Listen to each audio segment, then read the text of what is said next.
From late 1943 until the fall of 1944, Allied forces fought from island to island across the Central Pacific, pushing westward towards the Japanese stronghold of the Philippines. 2,000 miles south of Tokyo, a little-known remote group of islands would play a pivotal role in the struggle to defeat Japan.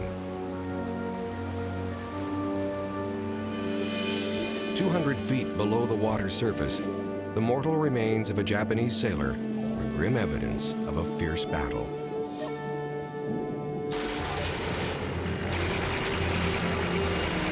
Over 3,000 men lost their lives in one of World War II's most decisive aerial bombing attacks, codenamed Operation Hailstone.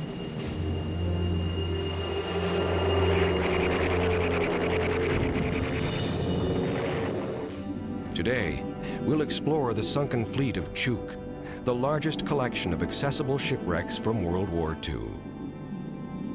We'll investigate deep wrecks, normally off-limits to scuba divers, and learn how technical divers safely descend to such dangerous depths.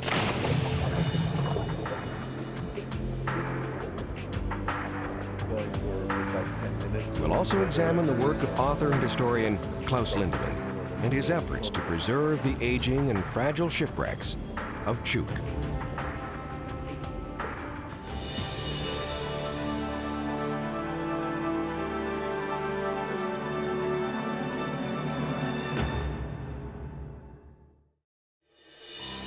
Chuuk, the island nation formerly known as Chuuk Lagoon, is situated approximately 3,000 miles southwest of Hawaii.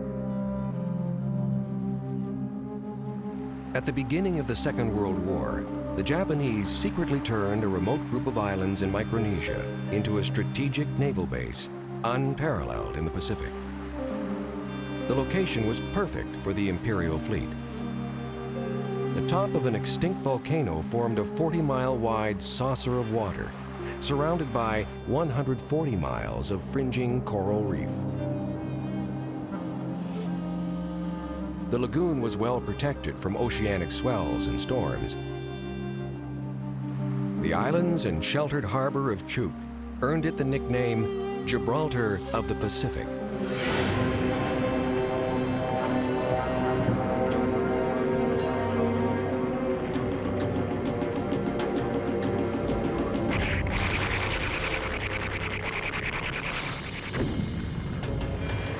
On February 17th and 18th, 1944, the island fortress erupted into chaos. Planes from the decks of American carriers situated 90 miles offshore strafed and bombed unprepared Japanese forces.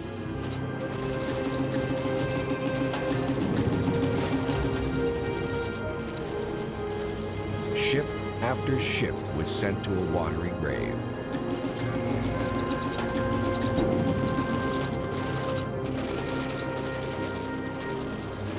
After 2 days of relentless attacks, over 60 warships and merchant supply vessels were sunk. That day, that was on Saturday, I was off, my day off, so I've been thinking that I'm going to have a good sleep, you know, after all those 5 days, 6 days work hard. Then I've been here that boom, boom, boom, boom everywhere, from the mountain, from the shoreline, from the ships. We were just very lucky because the place we live in is near to the hospital, Red Cross, so they don't bother much that area. That's bring us very lucky. For decades, the shipwrecks of Chuuk lay undisturbed on the sandy floor of the lagoon.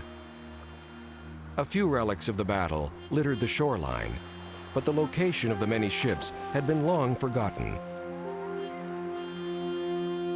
More visible evidence of the occupation were bunkers, fuel tanks, and countless instruments of war left behind by the Japanese.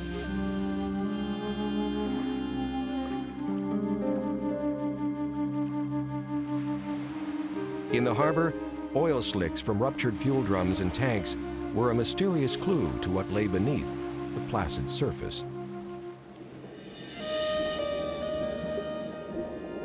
In the 1960s, an infestation of crown-of-thorns sea stars led accidentally to the rediscovery of some of these fascinating time capsules.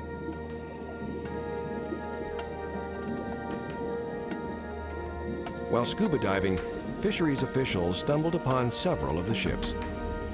Word of the remarkably intact wrecks spread, and thus began a new era of diving tourism in the remote islands. Each year, thousands of visitors descend on Chuuk for a unique journey back in time to the war in the Pacific.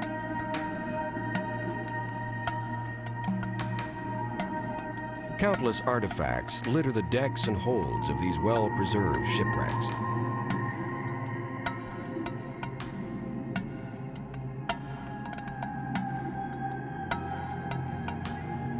Munitions, aircraft, vehicles, tanks, spare parts, and guns are only a few of the many tools of war that went down with the ships.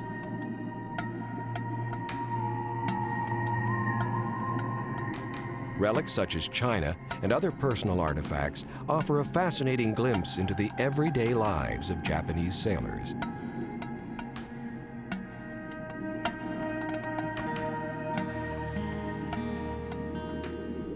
After resting underwater for over half a century, the shipwrecks of Chuuk have become magnificent surrogate reef structures. Decks, masts, and rigging are covered in a lush growth of encrusting marine life. Among these shipwreck gardens, divers discover a living kaleidoscope of colorful sea creatures.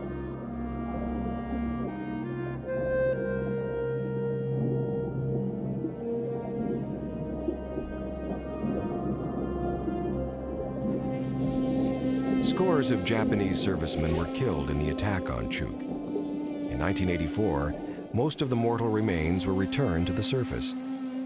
In a solemn ceremony, the bones were cremated.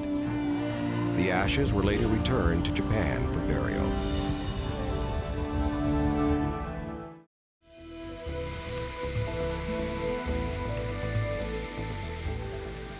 After a brief connecting flight from Guam, our camera team arrived on the island of Moen.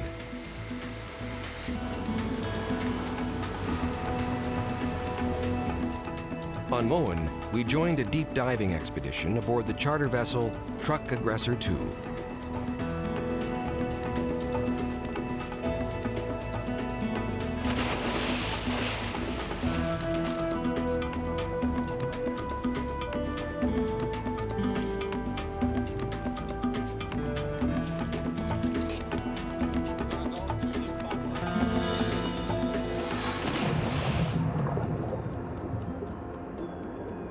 Many of the wrecks of Chuuk lie in shallow water, safely accessible to recreational divers. But several of the ships came to rest in deeper waters and are considered off-limits to sport divers because of the risks associated with deep diving.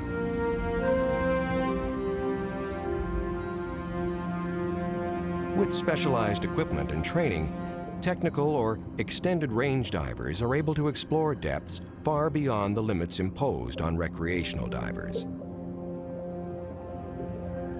Extended range diving basically picks up where normal sport diving leaves off. The maximum recommended depth limit for sport diving is 130 feet. Extended range diving basically picks up at 130 feet and carries on to 180 to the 200-foot range. When we start to dive deeper than the traditional recreational limits, we run into a number of physiological problems. The first one is nitrogen narcosis. The air that we breathe is comprised of 80% nitrogen, and as we breathe that nitrogen under increased pressure, it has an effect on our brains similar to narcotic drugs like morphine and Demerol.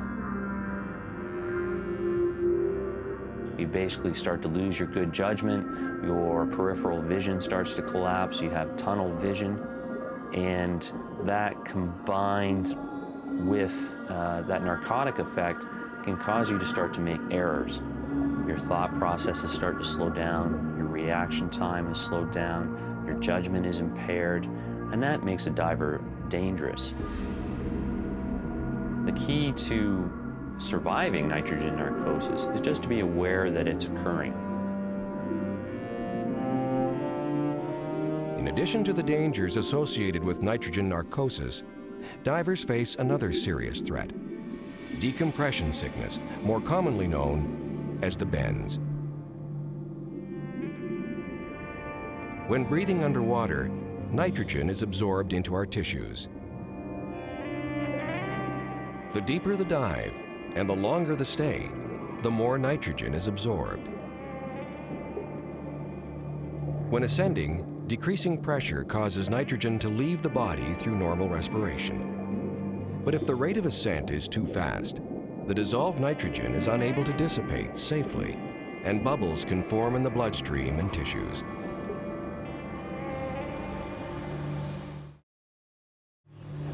The bubbles may form in various parts of the body, causing symptoms including numbness, dizziness, difficulty breathing, and joint pain.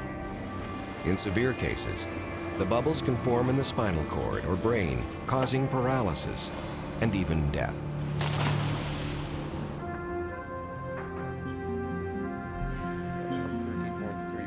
To avoid decompression sickness, deep divers must implement a rigid dive plan that allows dissolved nitrogen sufficient time to escape. Dive parameters are calculated with computer programs and tables. Divers individually compute their bottom times, ascent rates, and decompression stops.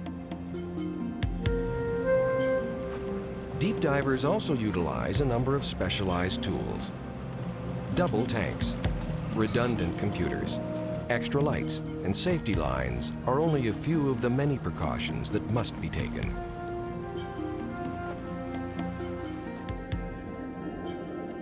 As with all of Chuuk's deeper wrecks, divers must spend a great deal of time off-gassing before returning to the surface. This slow ascent allows excess nitrogen to dissipate and escape the body. Wrist-mounted computers relay information to the divers regarding the time needed to decompress, proper depths, and gas mixtures.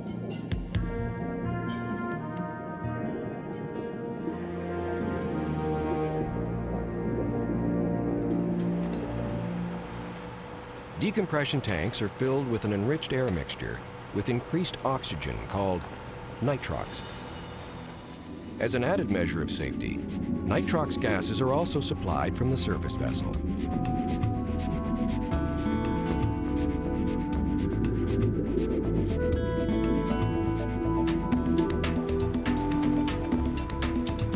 A rigid decompression bar is lowered beneath the dive boat with safety stops at varying depths.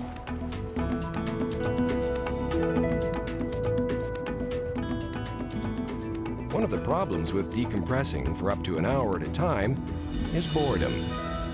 One diver even brought along a paperback book to kill time.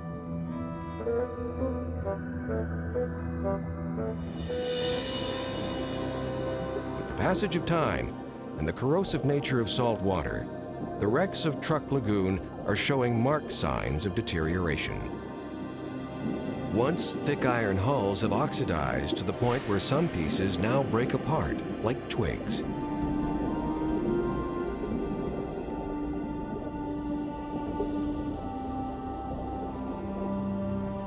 Diver traffic has also taken its toll. Scuba bubbles are trapped in pockets, placing increased pressure on fragile structures.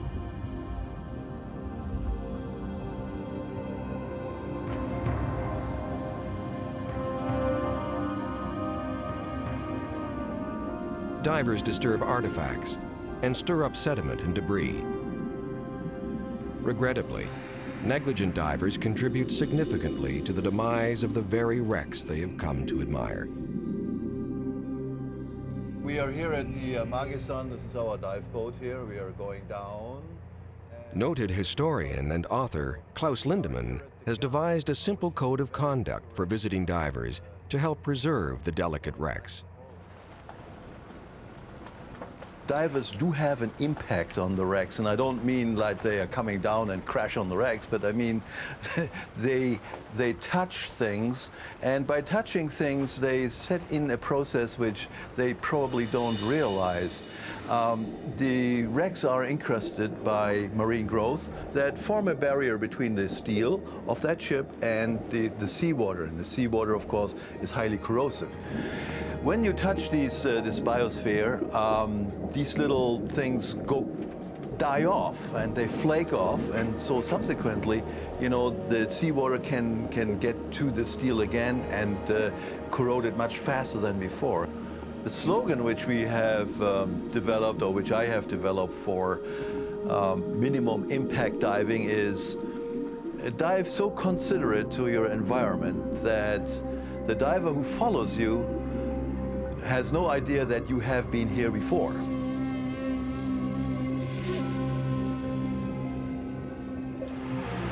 Well, that was an interesting dive. Where did you go visit? Oh, I went to the aft holes, the torpedoes and the mines. Totally amazing.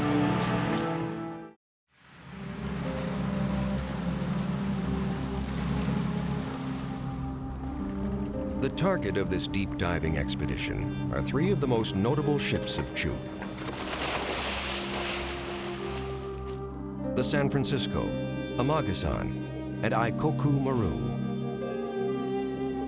All rest on a sandy bottom, 200 feet or more in depth.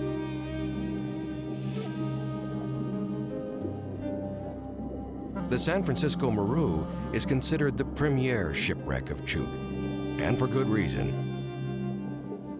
It contains so much war material that it's often referred to as the $1 million wreck.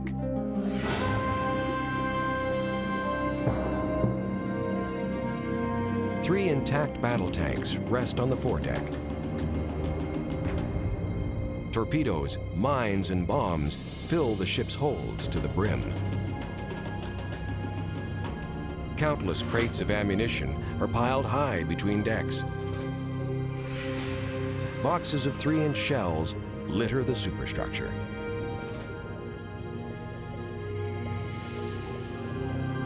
One of the deck houses contains bathrooms and toilets, an indication that the San Francisco carried troops in addition to its war cargo.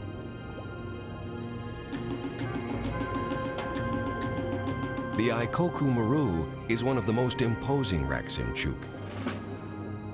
A large combined passenger and freightliner, the Ikoku is a magnificent ship, almost 500 feet long. It blew up in a spectacular explosion, so forceful that all traces of the bow were obliterated.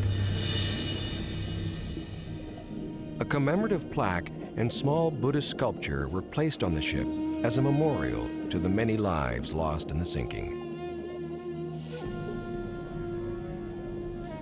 Although most mortal remains were removed for cremation, a few bones still remain on the ships, an eerie reminder of the magnitude and importance of these historic wrecks.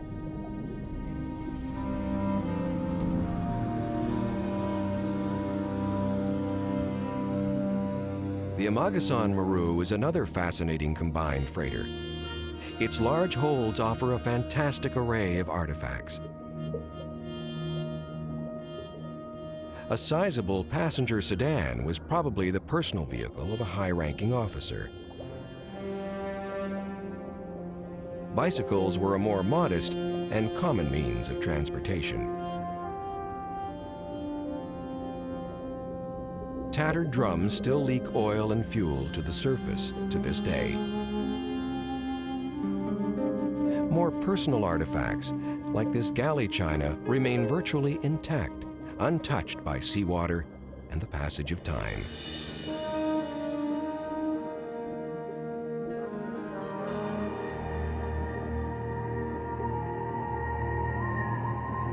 Detailed waterproof charts orient divers to the ships.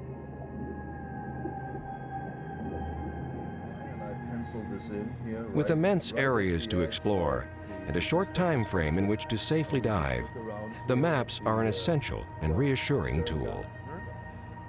This is the ship as it used to be, It's very easy to become disoriented inside a shipwreck. Often these shipwrecks are on their side.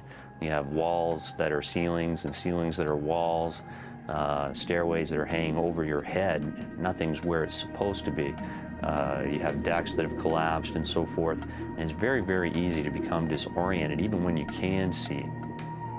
In Chuuk Lagoon, because of some of the ideal conditions, unlike the Great Lakes or the East Coast of the United States, we were dealing with as much as 150 foot of visibility, water that was 88 degrees Fahrenheit from the surface all the way to the bottom, and we didn't have to contend with any currents. The beauty of that is we didn't have to wear dry suits, which are sometimes very cumbersome. We got away with 3mm wetsuits.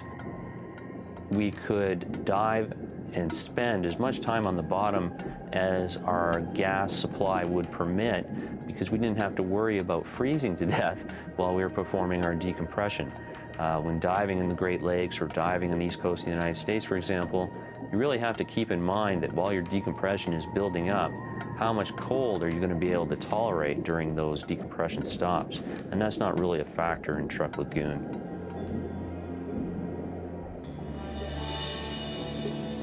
Now, the interesting part about Chuuk is, where in the world would you find like so many wrecks in one place which are diveable? And also, you know, from the same time period, we know exactly what day they sank. We have a better diving technique now. We have a better understanding of the physiology, so we can do it safer than we ever did before. These wrecks themselves have hardly ever been visited since we discovered them, and subsequently they are really pristine, and they are really like untouched. They're almost virgin, and that is the fascination about that.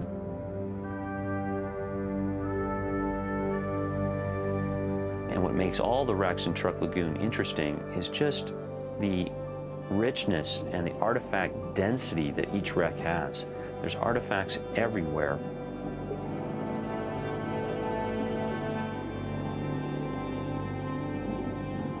Chuuk is home to some of the most impressive relics of World War II.